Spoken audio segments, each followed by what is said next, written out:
तो यहाँ पर कहते हैं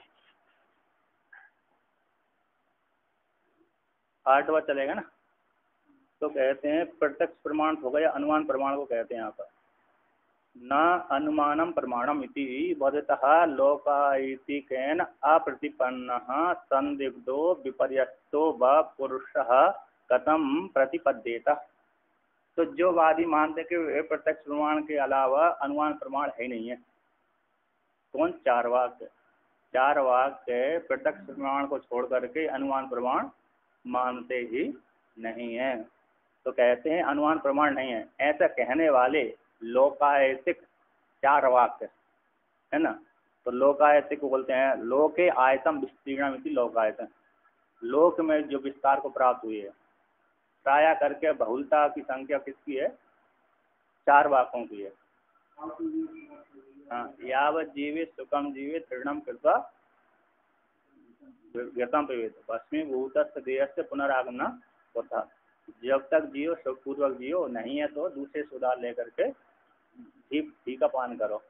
आयुर्वै घृतम है ना, आयुर्वै घृतम, आयु यार घी का हेतु होती है। इस प्रकार से तो क्योंकि जो शरीर तो भस्म हो जाएगा, ये शरीर पूरा नहीं आएगा। इस प्रकार से वर्णन कर कहते जैसे कहने वाले लोकायतिक हैं, चार वाक्य हैं। तो चार वाक्य वाले अनुयायी वह अप्रतिपन्न, जो प्रतिपन्न नहीं है, कुशल बुद्धि वाला नहीं है, संदिग्ध वाला है, और विपरीत ज्ञान, रस्सी में सर्प देख लिया उसने, स्थान और व पुरुषोवा, इसका जो ज्ञान उसको संदेह है, ऐसे आत्मा है कि नहीं है, ऐसे जिसको संदेह वाला ज्ञान है, और विपर्य ज्ञान मिथ्या ज्ञान है, रस्सी में सर्प देख लिया मिथ्या ज्ञान है।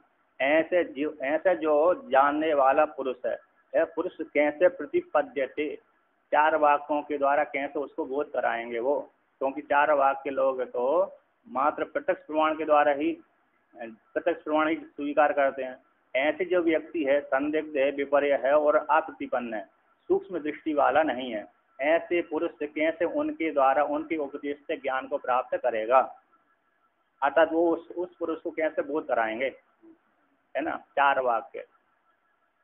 तो इस प्रकार से प्राप्ति हो जाने पर कथम पुरुष, किस हेतु से पुरुष से प्रतिपद्य थे, ज्ञाय थे, आत्मा का साक्षात्कार करेगा।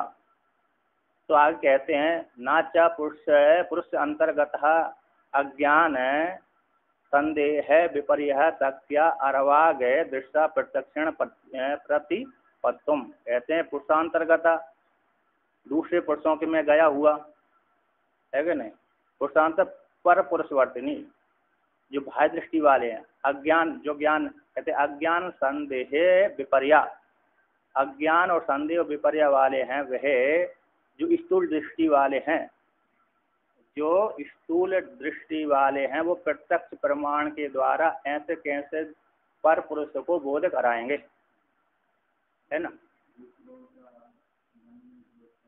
हाँ, नहीं, हमारे मन में ये बैठा हुआ है, हमारे मन में ये बैठा हुआ, ये बैठा नहीं है। हमने मिथ्या ही जान करके रख लिया। किसको जान कर रख लिया? मिथ्या ही वस्तु को धारण करके रख लिया, भ्रांति ज्ञान होगा। संदेह है, अज्ञान और संदेह मिथ्या ज्ञान है, संदेह और विपर्या, ऐसे उसको ऐसे जो ज्ञान से युक्त है पुरुष सत्या अर्वाग दृष्टा स्थूल दृष्टि वाले हैं, ऐसे स्थूल दृष्टि वालों को प्रत्यक्ष प्रमाण के द्वारा जिनका है तो प्रतिपत्तिम न, दूसरे के पुरुषों में गया हुआ परस पुरुष में गया हुआ अज्ञान संदेह विपर्य है, ऐसे जो स्थूल दृष्टि को देखने वाले हैं, स्थूल दृष्टि में जिनका मन लगता है, ऐसे बाह्य दृष्टिशाली वाले हैं, ऐसे बाह्य पदार्थ विषय की ज्ञान वाले हैं, ऐसे चार वाक्यों के द्वारा वो पर पुरुष को कैसे बोध कराएंगे, है ना। प्रत्यक्ष प्रमाण के द्वारा जो उसके भीतर अनुमान प्रमाण नहीं मानते, तो कोई व्यक्ति हमारे उसके चार वाक्यों के पास में आया पूछने के लिए कि इसका क्या अर्थ है, क्या अर्थ है। हाँ,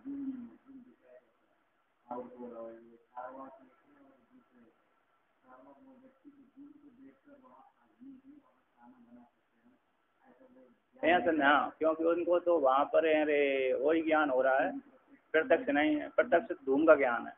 अथवा अरे धूम के बाद भी जो धूमाभास होता है, बाष्प है ना, बाष्प से तो और ज्ञान होगा ही नहीं। विपर्य है ना, बाष्प है, रस्सी में सर पे वो ज्ञान नहीं हो सकता। और उसके मन में, पुरुष वाले व्यक्ति के मन में हमारे में अज्ञान बैठा हुआ है। अब उस अज्ञान को तो उन्हें तात्पर्य पूर्वक नहीं, ये वाक्य क्या बोल रहा है, किस वाक्य तात्पर्य नहीं जान रहे, वो तो प्रत्यक्ष देख रहे हैं। ऐसे प्रत्यक्ष देखने वाले के द्वारा वो उसका संशय, अज्ञान और विपरीत भावना आदि की निवृत्ति नहीं हो सकती प्रत्यक्ष प्रमाण के द्वारा। तो यहाँ पर वर्णन करते हैं, कहते हैं यहाँ पर पुरुष के अंतर्गत गए हुए धर्मों का चक्षु आदि इंद्रियों आदि के द्वारा सन्निकर्ष का संभव उनके पास न होने से, और दूसरे जो बाह्य दृष्टि वाले हैं, स्थूल दृष्टि वाले हैं, वो भी प्रत्यक्ष प्रमाण को मानते हैं। जो इनकी सूक्ष्म दृष्टि नहीं है, वो दूसरे के अनुमान आदि को इस वाक्य का क्या तात्पर्य है ना, इस वाक्य का तात्पर्य का इस प्रकार से बोध नहीं करा सकते। और आगे हैं स्थूल दृष्टि वाले, है ना, जो स्थूल दृष्टि वाले हैं, ऐसे उस पुरुष को प्रत्यक्ष प्रमाण के द्वारा प्रतिपत्ति बोध कराने में समर्थ नहीं है, ज्ञान कराने में समर्थ नहीं है।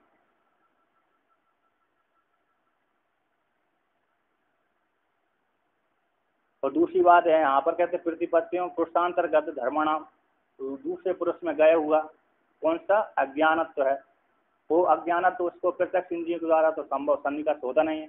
उसका जो पुरुष दूसरे पुरुष के भीतर गया हुआ है ना, अज्ञान है, विपर्य है, विपरीत भावना आदि है, वो दूसरे के, क्योंकि उस विपरीत भावना का, अज्ञान का और संशय का वो इंद्रियों के साथ तो संपर्क होता नहीं है। तो जब संपर्क नहीं हुआ तो फिर कैसे उसको बोध प्रत्यक्ष प्रमाण के द्वारा बोध होगा। इस प्रकार से कहते हैं, कहते दूसरे प्रमाण मान लेंगे, प्रत्यक्ष प्रमाण को छोड़ करके कोई दूसरा प्रमाण के द्वारा उनके दूसरे पुरुष को बोध हो जाएगा, संशय की निवृत्ति हो जाएगी, अज्ञान की निवृत्ति हो जाएगी। कहते नापि प्रमाणांतरण, कहते दूसरे प्रमाण तो स्वीकार ही नहीं करते, प्रमाण के द्वारा हो जाए, कहते ना, ऐसा दूसरे प्रमाणों के द्वारा भी नहीं हो सकता। क्यों? अनुपलिप्तगमात् है, प्रत्यक्ष प्रमाण को छोड़ करके वो अनुमान प्रमाण आदि को तो मानते ही नहीं है। अर्थापत्ति प्रमाण है, अनुपलब्धि आदि है, उपमान है, शाब्द आदि प्रमाण है, उसको तो मानते ही नहीं है। जब नहीं मानते तो किस प्रकार से उसको उसकी भ्रांति का ज्ञान की निवृत्ति करेंगे। यहाँ पर वर्णन किया योगिनो अतिरिक्त नहीं केपि जना पर पुरुषवर्तिनी अज्ञान आदि ज्ञातुम शक्नुवन्ति सक। यहाँ पर वर्णन किया कि योगियों को छोड़ करके आप में अज्ञान बैठा हुआ है, आप भ्रांति से सोच रहे हैं, है ना, कि ये मात्र योगी को छोड़ करके दूसरे के अज्ञान को, विपरीत ज्ञान को और मिथ्या ज्ञान को, संशय युक्त है, ये कोई भी नहीं जान सकता, है ना। योगी अकेला उसके मन में जा करके अभेद चिंतन करके, तो अभेद चिंतन करने से योगी उसके अज्ञान को, विपरीत ज्ञान को, सबको जान लेता है। और दूसरा व्यक्ति जो कुशल है, शास्त्र तो कुशल है, तो तात्पर्य निकाल करके जान लेता है ना। वो कैसे जानता है? तात्पर्य को निकाल करके कि तुमको यहाँ पर ऐसा औरत भ्रांति है समझो। किंतु योगी तो सीधा डायरेक्ट जा करके प्रत्यक्ष प्रमाण के द्वारा ही देख लेता है, क्योंकि उसकी सूक्ष्म गति होती है, उसके मन के साथ एकाग्रता एक वाक्यता कर लेता है, जैसे कुमारिल भट्ट ने किया है ना, ईश्वर के संकल्प के साथ अपना संकल्प मिला दिया, तो वहाँ से जो ईश्वर ने संकल्प सर्प का किया था उसको बदल दिया, तो माला का संकल्प कर दिया, तो सर्प ही माला बन गई। कुमारिल भट्ट ने बौद्धों को हराने के लिए। तो यहाँ पर इस प्रकार से योगी को छोड़ करके कोई पुरुष है दूसरे के अज्ञान को प्रत्यक्ष प्रमाण आदि के द्वारा नहीं जान सकते, उनके अज्ञान आदि को जान नहीं सकते। अब आगे कहते हैं क्या कहते हैं, अनवधृत अज्ञान संशय विपर्यस्तु यम कश्चन पुरुषम प्रति प्रावर्तमानो अनवधि वचनतया प्रेक्षाबद्भिर उन्मत्तवद उपेक्षेता है ना। तो यहाँ पर कहते हैं अनवधृत यानी अवधारण नहीं किया गया, और कहते हैं अनवधृत अज्ञान है, संशय, विपर्य आदि की प्राप्ति होने वाली, है ना। अवधृत नहीं है, अनवधृत है, निश्चयात्मक नहीं है, ऐसा, और अज्ञान है, संशय है, विपर्य है, ऐसे किसी पुरुष के प्रति जिसका निश्चय ज्ञान निश्चय नहीं है, अज्ञान है और संशय है, विपर्य आदि है, ऐसे जिस किसी पुरुष के प्रति जो अरे चार वाक आदि बोध कराते हैं, तो यम पुष्टम प्रति परावर्तमानो, प्रवृत्त होते हुए उसको बोध कराएंगे, दूसरे पुरुष को बोध कराएंगे। जैसे अरे गो सदृश गवया, गौ के सदृश, गौ के जैसी गाय होती है, तो जैसे व्यक्ति सदृश को लेकर के बोध करा देता है, उसी प्रकार यदि ये दूसरे पुरुष को बोध कराएं, कौन को? चार वाक के। तो यहाँ पर कहते पर प्रवर्तमानो अनवधेय वचनतया प्रेक्षा बद फिर उन्मत्त बद उपेक्षेता, कहते उनका जो अज्ञान है उसके अज्ञान को भी उन्होंने नहीं जाना, दूसरे पुरुष का चार वाक्यों के द्वारा दूसरे पुरुष के अज्ञान को भी उन्होंने निश्चय नहीं कर पाए, संशय की निवृत्ति, संशय को नहीं जान पाए हो, और विपर्य को भी नहीं जान पाए। आपके मन में ये चल रहा है ना, हमारे मन में ये चल रहा है, आपके मन में ये चल रहा है, आपने ऐसा अज्ञान आरोपण करके रखा है और विपर्य विपरीत भावना करके रख लिया, रस्सी में सर्प देख लिया है ना, और विपर्य हो गया ना, संशय हो गया, स्थाणु पुट हुआ, और अज्ञान है, इसका निश्चय न होता हुआ, इसके निश्चय न करते हुए ऐसे किसी पुरुष के लिए चार वाक्य प्रत्यक्ष प्रमाण वाले चार वाक्य दूसरे पुरुष को बोध कराने के लिए शब्द का प्रयोग करते हैं। तो शब्द का प्रयोग करते हुए उनके जो शब्द का प्रयोग होते हैं वो भी कैसे? अनवधेय वचनतया, यानी अवधेय वचन वाले नहीं होते, निश्चयात्मक वचन वाले नहीं होते हैं।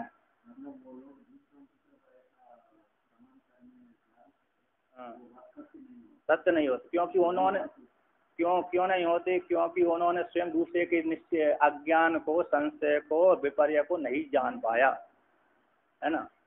जब नहीं जान पाए उनका अज्ञान आदि को, तो उन इंद्रियों के साथ सन्निकर्ष नहीं हुआ, जब नहीं हुआ तो फिर उनके अज्ञान को, संशय को, विपर्य को कैसे जान पाएंगे? इस प्रकार से उनका जो वचन दूसरे को बोध कराने का जो वचन है वह अनवधेय वचन वाला होने से प्रेक्षा वालों के द्वारा, यानी बुद्धि वालों के द्वारा, यानी ज्ञानियों के द्वारा, कौन? उनके पास मात्र प्रत्यक्ष प्रमाण के द्वारा। हमारे मन में क्या चल रहा है? क्या अज्ञान, जैसे किसी व्यक्ति को भूत पकड़ लिया,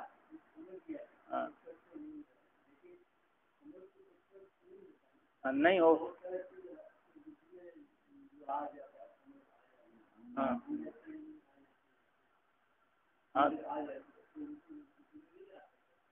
वो नहीं आएगा, उनको नहीं देखेगा। दूसरे हमारे मन में क्या चल रहा है आप खुद जान पाओ, जब तक हम अभिव्यक्त वो नहीं होता उनको दूसरा शरीर देखता ही नहीं है। प्रत्यक्ष प्रमाण वाले कहते हैं कि दूसरा शरीर उत्पन्न होता ही, जो मर गया वो कभी दोबारा उत्पन्न होता ही नहीं है। मरने वाला प्रत्यक्ष प्रमाणों का ये चार वाक्यों का मत है। जो शरीर मर गया ना, दोबारा वैसे भी प्रत्यक्ष देखा ही जाता है, तो नष्ट हो जाते हैं, भस्मीभूत हो जाते हैं। अब भस्मीभूत होकर के वहीं राख से थोड़ी उठता है व्यक्ति। अब ये तो स्थूल व्यस्त है। हाँ, उनके मत में तो मोक्ष सरल ही, मरने से ही मोक्ष होता है।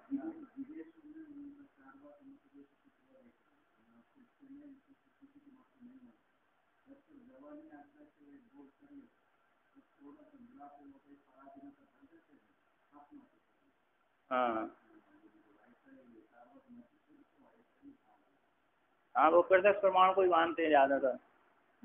तो दूसरे को, यदि वो प्रत्यक्ष प्रमाण वाले दूसरे को बोध कराएंगे तो उनके अज्ञान आदि को न जानने से उनके भी वचन कैसे हो गए? बुद्धिमानों के द्वारा उपेक्षा के योग हो जाएंगे। यहाँ पर क्या? अनवधेय वचन तया होने से परीक्षा वालों के द्वारा उन्मत्त के समान उपेक्षिता, वो चार वाक्य उपेक्षा के विषय हो जाते हैं। तो आगे कहते हैं अग्राह्य रूप से। तो यहाँ पर कहते तद अनेन अज्ञान आदय पर पुरुषवर्तिनो अभिप्राय भेदात वचन भेदात व लिंगाद अनुमातभ्या, तद इसी हेतु से कहते, तद इस प्रकार से, तस्मात् इसी हेतु से, यस्मात् जिस कारण से प्रत्यक्ष प्रमाण के द्वारा प्रत्यक्ष प्रमाण के द्वारा ग्राह्य नहीं होते, पर कि ये दूसरे के अज्ञान का, या दूसरे का जो अज्ञान है ना, दूसरे का अज्ञान दूसरे प्रत्यक्ष प्रमाण के द्वारा गृहित नहीं होता। न होने से पर पुरुषवर्तिना, दूसरे पुरुष के भीतर गया हुआ जो अज्ञान आदि है, वो अज्ञान आदि प्रत्यक्ष प्रमाण के द्वारा गृहित न होते हुए, इस प्रकार से जब गृहित नहीं होते तो क्या स्वीकार करना चाहिए? कहते ही पर पुरुषवर्तिनो अभिप्राय भेद वचन से अथवा अभिप्राय भेद से अथवा वचन भेद से, लिंग से, वचन भेद रूप लिंग से अनुमान कर लेना चाहिए। अर्थात उन चार वाक्यों को भी अनुमान को जान करके ही, अनुमान से ही दूसरे पुरुष का क्या होता है, इसको संशय हो गया, इसको विपरीत ज्ञान हो गया, इसको यहाँ पर भ्रांति हो गई। जैसे किसी ने किसी को अरे भूत पकड़ लिया, तो भूत तो नहीं देख रहा, तो उसको अनुमान करके ही सिद्ध करते हैं कि उनको भ्रांति हो गई। तो अनुमान से ही जब सिद्ध करते हैं तो इसलिए फिर उनको चार वाक्यों को भी अनुमान स्वीकार कर लेना चाहिए, है कि नहीं? अनुमान प्रमाण है, उनको भी स्वीकार कर लेना चाहिए। तो यहाँ पर क्या, पर पुरुषवर्तिनी, दूसरे पुरुषों के अभिप्राय भेद से, वचन भेद से, लिंग से अनुमातव्य, अनुमान स्वीकार कर लेना चाहिए। इति, इस प्रकार से यहाँ पर कहते हैं इति अकामेन अपि अनुमानम प्रमाणम अभ्युपेयम। यहाँ पर कहते हैं इति, जो न चाहते हुए भी, कौन? चार वाक्य, चार वाक्य अनुमान प्रमाण को न इच्छा करते हुए भी, प्रत्यक्ष प्रमाण को छोड़ करके दूसरे प्रमाण को स्वीकार न करने की इच्छा करते हुए भी उनको अनुमान प्रमाणम अभ्युपेयम स्वीकार कर लेना चाहिए। क्योंकि प्रत्यक्ष प्रमाण से दूसरे के अज्ञान का ज्ञान नहीं हो सकता, है ना। मात्र प्रत्यक्ष प्रमाण से दूसरे के अज्ञान का पता नहीं पड़ता, किंतु अनुमान आदि से, अनुमान आदि प्रमाणों से दूसरे के अज्ञान की भ्रांति की मालूम पड़ता है। दूसरे के तात्पर्य, बात को हमने क्या बोला है उस किस तात्पर्य को लेकर के बोला है ना। वाक्य तो बोल दिया, तो वाक्य को बोलने के पश्चात फिर उसका तात्पर्य भी निकाला जाता है, किस तात्पर्य को लेकर के इन्होंने बोला है। तो वाक्य शेष से यहाँ पर वचन भेद से काट गया है, वाक्य शेष से, लिंग से, हेतु आदि से अनुमान को स्वीकार कर लेना चाहिए। अयम ईदृश अभिप्रायवान ईदृश वाक्य प्रयोक्तत्वात् संप्रतिपन्नवत्, ऐसा अनुमान किया कि है जो वाक्य का प्रयोग है ईदृश अभिप्राय वाला है जो वाक्य का किसी दूसरे पुरुष ने प्रयोग किया वाक्य को, तो इस अभिप्राय से उसने बोलने, इस वचन को इस अभिप्राय से उसने बोला है ना। ईदृश वाक्य प्रयोग तत्वात्, इस प्रकार से वाक्य का उसने प्रयोग किए जाने से वह संप्रतिपन्न, उभयवादी सम्मत, उभयवादी सम्मत। इस प्रकार से जैसे गाम आनाया, है ना, गाम आना शब्द का प्रयोग कर दिया, तो गाय को लेकर के गाम आनाया, तो गाय को ले आइए, है ना। तो जिसने बोला है वो दूसरे वाले ने सुना है, तो सुन करके व्यक्ति उस गाय को लाने के लिए प्रवृत्त हो जाता है ना, होता नहीं, जान करके अभिप्राय कर, तो इशारे से ही व्यक्ति बोल देता है उसको ले आइए, है ना। इशारे से उसके अभिप्राय को जान गया, वो इशारा कर दिए अमुक वो जो है उसको ले आइए, वस्तु तो नहीं बोली, उसकी तरफ इशारा कर लिया, ऐसा कर दिया, किसी को बुलाना है तो उसको इशारा कर दिया, इशारे से जान गया वो, इसका अभिप्राय है कि मेरे को बुला रहा है। इस प्रकार से अभिप्राय को जान करके ही उसके बाकी के अभिप्राय को निकाल करके उसने ऐसा शब्द का प्रयोग करता है, उभयवादी, सुनने वाला सुनाने वाला, यानी उभय संप्रतिपन्न के समान। अब यहाँ पर आगे कहते हैं इस प्रकार से चार वाक्यों को क्या कर लेना चाहिए, अनुमान प्रमाण स्वीकार कर लेना चाहिए। प्रत्यक्ष स्वीकार करते हैं, अनुमान प्रमाण को भी स्वीकार कर लेना चाहिए। अब आगे कहते हैं यहाँ पर,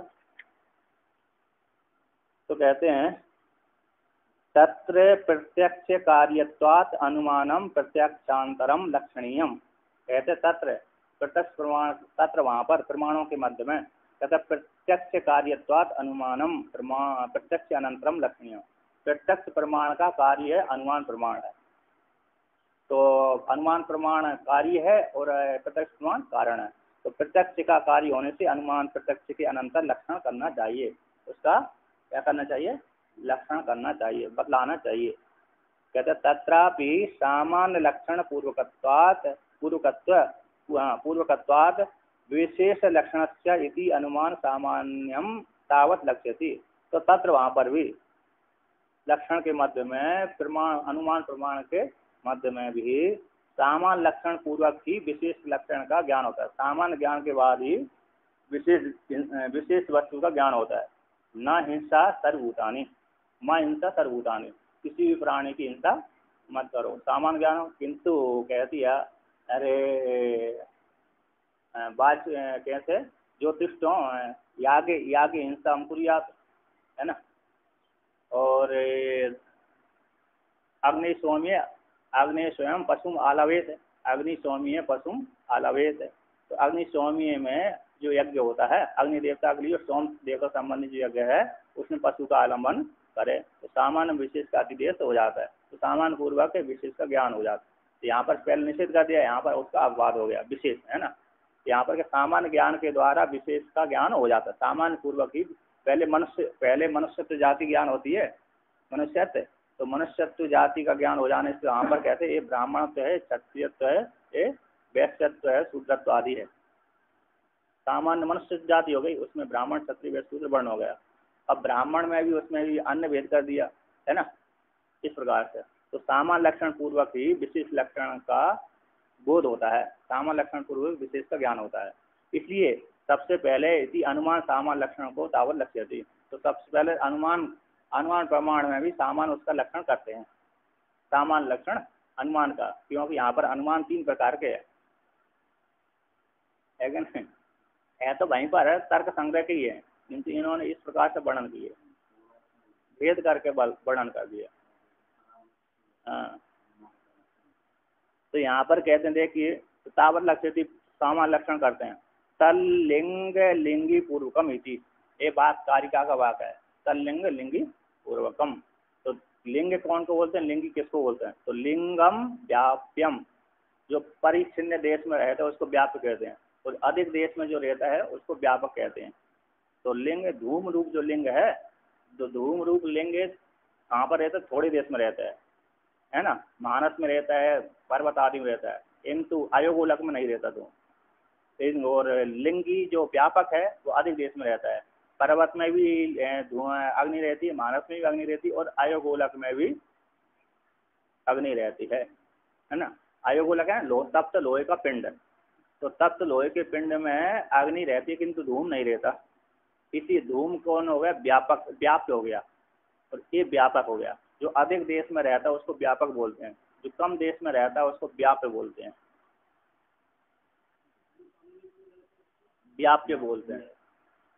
हाँ, व्याप्य, व्याप्य शब्द, व्याप्य व्यापक भाव बोला था वहां पर भी। अधिक देश वर्तित्वम, न्यून देश वर्तित्वम, न्यून देश वर्तित्वम व्याप्यत्वम, और अधिक देश वर्तित्वम व्यापकत्वम, ऐसा शब्द का वहां पर तर्क संग्रह में भी प्रयोग किया था। तो लिंग हो गया व्याप्यत्वम, न्यून देश वर्तित्वम, धूम हो गया, धूम रूप लिंग, और व्यापक कौन हो गए, अग्नि हो गई, अधिक देश वर्तित्वम। क्योंकि मानस में तो है ही, मानस में तो बन्नी और धूम दोनों ही है, किंतु अयोगोलक में धूम नहीं है, बन्नी मात्रा है, इसलिए अधिक देश वर्तित्वम हो गए वहां पर।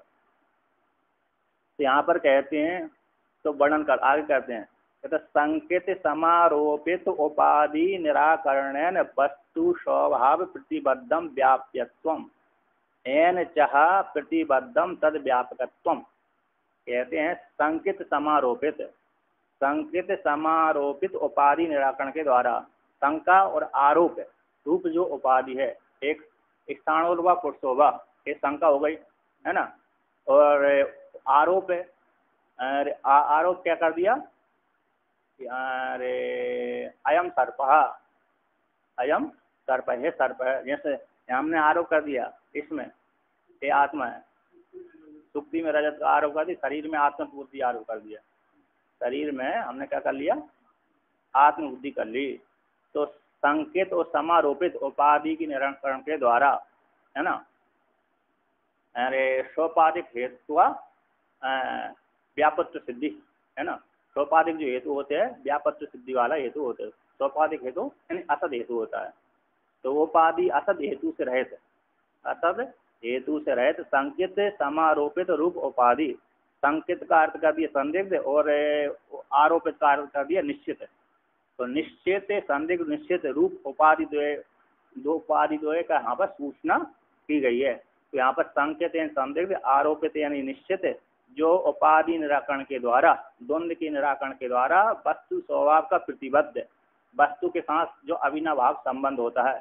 यत्र यत्र धूमा तत्र तत्र बन्ही, तो वस्तु स्वभाव के साथ प्रतिबद्ध जुड़ा हुआ है, ऐसा जो व्याप्यम धूमत्वम लिंग कहलाता है, व्याप्त कहलाता है। ये व्याप्य का लक्षण हो गया। संकित समारोपित उपाधि निराकरण वस्तु स्वभाव प्रतिबद्धम व्यापकत्वम, ये व्यापक का व्याप्य का लक्षण, लिंग का लक्षण परिस्पृष्ट है ना, परिस्पृष्ट लक्षण हो गया।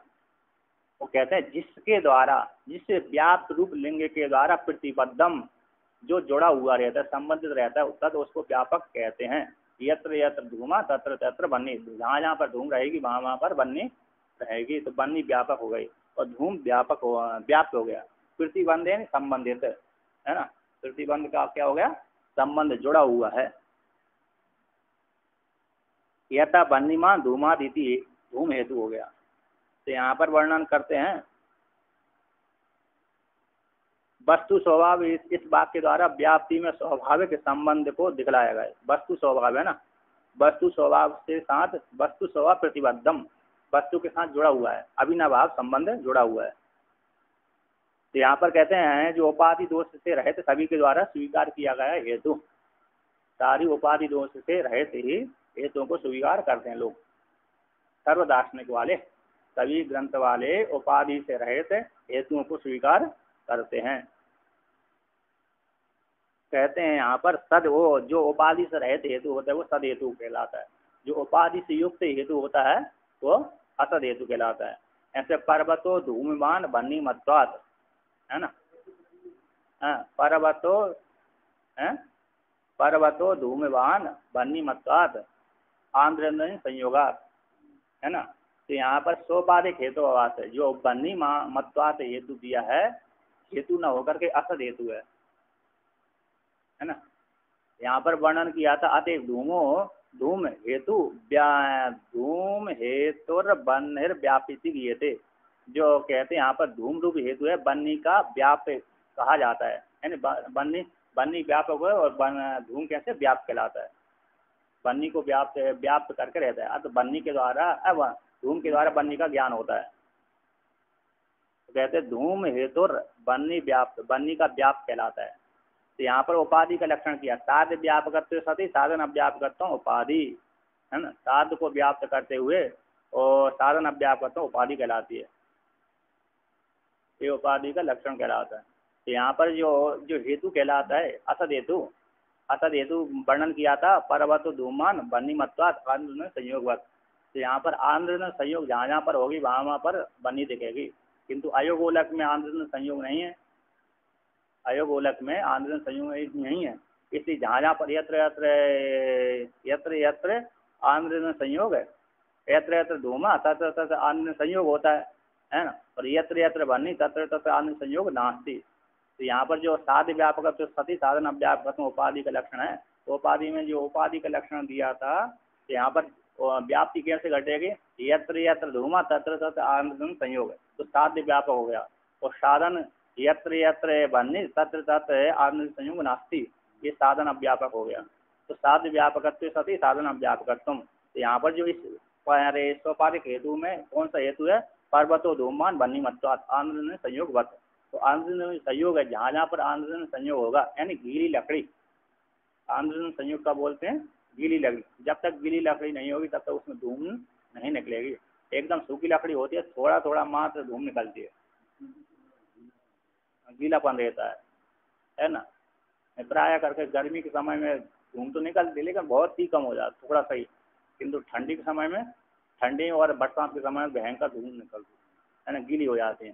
तो यहाँ पर बन्नी मत जो हेतु दिया था है ना, बन्नी मत असद हेतु में बन्नी मत जो हेतु दिया है वो हेतु ना होकर के हेतु भास कहलाता है ना, क्योंकि अयोगोलक में धूम की सिद्धि नहीं हो सकती है ना, अयोगोलक में कैसी नहीं हो सकती, धूम की सिद्धि नहीं हो सकती, क्योंकि बन्नी मत तो है वहाँ पर, अयोगोलक में बन्नी तो रहती है किंतु धूम नहीं रहती है।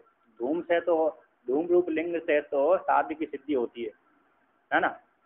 उनकी जो धूमवान है, पर्वत धूमवान है, तो पर्वत रूप पक्ष में धूम वाला, वो पर्वत रूप पक्ष धूम वाला है ना। तो धूम वाला जो पर्वत है उसमें साध्य की सिद्धि के लिए हेतु बन्नीमत्व दिया था। तो वहाँ पर तो ठीक है, धूम तो दिख जाती है वहाँ पर, किंतु अयोगोलक में धूम नहीं दिखती किंतु बन्नी दिखती है। इसी बन्नी हेतु न होकर के असद हेतु कहलाता है। तो जहाँ जहाँ पर भी आम्र संयोग होता है, संयोग उपाधि होती है, वहाँ पर धूम दिखती है, किंतु अयोगोलक में आम्र संयोग नहीं है, इसी धूम आदि की सिद्धि नहीं होती। इसी आम्र जो हेतु ना हो, बन्नीमत्व हेतु ना होकर के हेतुवाद कहलाता है। इस प्रकार से यहाँ पर कहते संकेत तो समारोपित जो उपाधि दो है ना, ऐसी उपाधि दो एक निराकरण के द्वारा वस्तु स्वभाव के साथ संबंध है, ऐसे प्रतिबद्ध जो है धूम वो व्यापक कहलाता है। जिसके द्वारा धूम के द्वारा जो जाना जाता है उसको व्यापक कहते हैं। अब उसी को वर्णन आगे करते हैं। तो वर्णन करते कहते हैं यहाँ पर प्रतिबद्ध काट किया अविनाभूत संबंधत्व, अविनाभूत संबंध अवच्छिन्नत्वम धूमादिकम भवति। इस बन्नी आदि के साथ सहचर्य है प्रतिबद्धम अविनाभूत सहचर्यदान है ना, एक के बिना दूसरा ना रहे। अरे पट में और पट के रूप में अविनाभाव संबंध है। तो यहाँ पर कहते हैं व्याप्ति पक्ष धर्मता विशिष्ट हेतु सदहेतु, व्याप्ति पक्ष के धर्मता से विशिष्ट हेतु सदहेतु कहलाता। तो यहाँ पर अविनाभूत संबंध अवच्छिन्न धर्म धूमादिकम भवति, अब बन्नी कहाँ जोड़ता है, तो इसलिए बन्नी आदिकम व्याप्त कहलाती है। अब आगे कहते हैं लिंग लिंगी ग्रहणेन च विषय वाचिना विषयणम प्रत्ययम उपलक्ष्यति।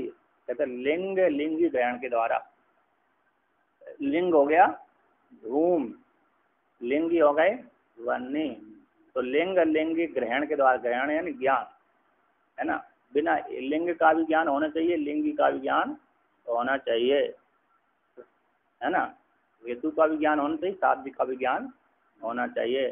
तो लिंग लिंगी ज्ञान के द्वारा विषयवाची ज्ञान के द्वारा विषयणम है ना, धूम रूप लिंग के विषयवाची, धूम रूप लिंग है ऐसे विषय के द्वारा विषयणम प्रत्ययम, विषय जो ज्ञान बन्नी रूप ज्ञान की जो प्रमा है ना, बन्नी पहले प्रत्यय होता है, सामान प्रत्यय, उसके जो प्रत्यय का जो प्रत्यय होता है वो प्रमा कहलाती है। तो नैयायिक क्या बोलते हैं कि जो शक्ति होती है बन्नी में जो शक्तित्व है, बन्नी का ज्ञान जाति से विशिष्ट व्यक्ति में शक्ति मानते हैं है ना। तो बन्नी पहले बन्नी में जो बन्नित्व है, तो बन्नित्व से विशिष्ट बन्नी का ज्ञान होता है, बन्नित्व से विशिष्ट गोत्व से विशिष्ट गो व्यक्ति का ज्ञान होता है।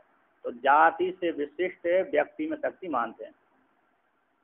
तो यहाँ पर विषयवाची धूम के द्वारा विषयणम जो ज्ञान है, विषय ज्ञान है ना, ऐसे ज्ञान को प्रत्यय को उपलक्ष्यति बोधयति, बोध कराते हैं लिंग लिंगी ग्रहण से। लिंग लिंगी ग्रहण रूप विषयवाची लिंग लिंगी ग्रहण के द्वारा विषय उनके धूम का ज्ञान, बन्नी का ज्ञान रूप जो ज्ञान को उपलक्षित वो कराते हैं। उसी को वर्णन करते हैं यहाँ पर गृह्यते ज्ञायते अनन्य, जिसके द्वारा ग्रहण। तो आगे कहते हैं धूम आदि व्यापको बन्नी आदि व्यापका इति है ना। तो धूम आदि कैसे हो गया, व्याप्त हो गया, और बन्नी आदि व्यापक हो गए। तो लिंग धूम हो गया, लिंगी हो गई बन्नी आदि। तो लिंग लिंग ग्रहण के द्वारा व्यापी व्यापक भाव के द्वारा यह प्रत्यय जो बोध है, जो ज्ञान है, तत्पूर्वकम व्याप्ति पूर्वकत्म यत्र यत्र धूमा तत्र तत्र बन्ने, व्याप्ति पूर्वक ही लिंग लिंगी का ज्ञान होता है। तो लिंग ग्रहणम च आवर्तनीयम, तो लिंग का जो ज्ञान है, तो लिंगी का जो है ना, कहते लिंगी ग्रहणम, लिंगी का जो ज्ञान है 2 बार आवृत्ति कर लेना चाहिए। लिंगी लिंगी ऐसा ज्ञान करना चाहिए। पहले एक बार सामान्य ज्ञान हुआ, एक बार फिर विशेष ज्ञान कर लिए, है ना। यहाँ पर वर्णन के लिंग लिंगी आवर्तनीयम द्विवारम पाठनीयम, लिंगी लिंगी चा लिंगी लिंगिनी, दो लिंगिनी और एक लिंग। यत्र यत्र हुआ तत्र तत्र वन्नी, है ना। लिंग लिंगी अधिक देश वर्तितम लिंगी होता है, न्यून देश वर्तितम लिंग होता है। तो लिंगी का 2 बार पाठ कर लेना चाहिए, साध्य का 2 बार, साधन का 1 बार है। व्यापी व्यापक भाव होगा कि नहीं, व्यापी अधिक देश वर्तित, तभी अधिक देश वर्तित्व होगा। अधिक ज्ञान होना मतलब जाति से विशिष्ट व्यक्ति का ज्ञान हो, व्यापक। हाँ, यहाँ पर कहते लिंगी ग्रहणम, लिंगी का जो ज्ञान है आवर्त नियम, 2 बार आवर्तन पाठ कर लेना चाहिए। तो टीकाकार कहते हैं हेतु की पक्ष ननु हेतु की पक्ष वृत्तित्व ज्ञान बिना कथम अनुमिति। हेतु की पक्ष वृत्तित्व, हेतु जब तक पक्ष में नहीं बैठा, है ना, हेतु का जब तक पक्ष के साथ संबंध नहीं होता, पक्ष वृत्तित्व ज्ञान के बिना कैसे अनुमिति क्रमा होगी। कहते लिंग लिंग ग्रहणम, लिंगिक आवर्तनम, लिंगी ग्रहणम आवर्तनियम। तो लिंगिक आवर्त नियम का 2 बार पाठ करना चाहिए। तो 2 बार पाठ कैसे करें, तो उसी को टीकाकार कहते हैं यहाँ पर लिंगी चा ते लिंगिनी, अग्नि चा अंगिनी, अग्नि चा अग्नि, है ना। 2 अग्नि हो गई, लिंगी हो गई कोई भी। तो लिंगिनी, अरे और लिंगम चा लिंगनी चैती तानी लिंग लिंगानी तत्पूर्वकम। कहते हैं एवं चा लिंग लिंगी, एवं से इसको कहते हैं एवं चा लिंग लिंगी लिंगी ज्ञान पूर्वकत्वम इसी अर्थ लभ्यते, है ना। लिंग लिंगी लिंगी यहाँ पर नए शब्द आ रहे हैं ना। तर्क तंगरे का ठीक है, सरल है, यहाँ पर कहते हैं यत्र यत्र रूमा तत्र तत्र वन्नी, व्याप्ति घटा देना, व्याप्ति घटाने यहाँ पर यत्र यत्र रूमा तत्र तत्र वन्नी, यत्र रूमा तत्र वन्नी। तो यहाँ पर कहते हैं लिंग लिंगी ज्ञान पूर्वक, लिंग लिंगी लिंगी ज्ञान पूर्वक है। एक बार बनने क्या बन्नित्व, जैसे यहाँ पर कहते हैं बन्नित्व से विशिष्ट बन्नी, बन्नित्व से विशिष्ट, पहले बन्नित्व का ज्ञान होगा सामान्य, फिर इसके बाद बन्नित्व से विशिष्ट बन्नी का पिंड विशिष्ट ज्ञान हुआ। तो 2 बार लिंगी हो गई, पहले जाति का ज्ञान हो गया, फिर व्यक्ति का ज्ञान हो गया। तो इस प्रकार से ज्ञान पूर्वक लभ्यते, क्या बोलते हैं यहाँ पर, तो आवर्तन कर लेना चाहिए। लिंगम यानी हेतु सो अस्थि धर्म सा अस्य पक्ष का, है ना, तथा पक्ष धर्मता इतिहास लब्धो भवती। यहाँ पर कहते हैं तेन, उस लिंग के द्वारा, कहते हैं तेन इसी हेतु से, यहाँ पर वर्णन करते हैं लिंगम अस्थि, यहाँ पर कहते हैं तो लिंगी 2 बार लिंग का ग्रहण कर लेना चाहिए। लिंग लिंगी लिंगी एक ज्ञान हो, लिंग लिंगी लिंगी आवर्तनीय, यहाँ सब वर्णन की, ठीक है।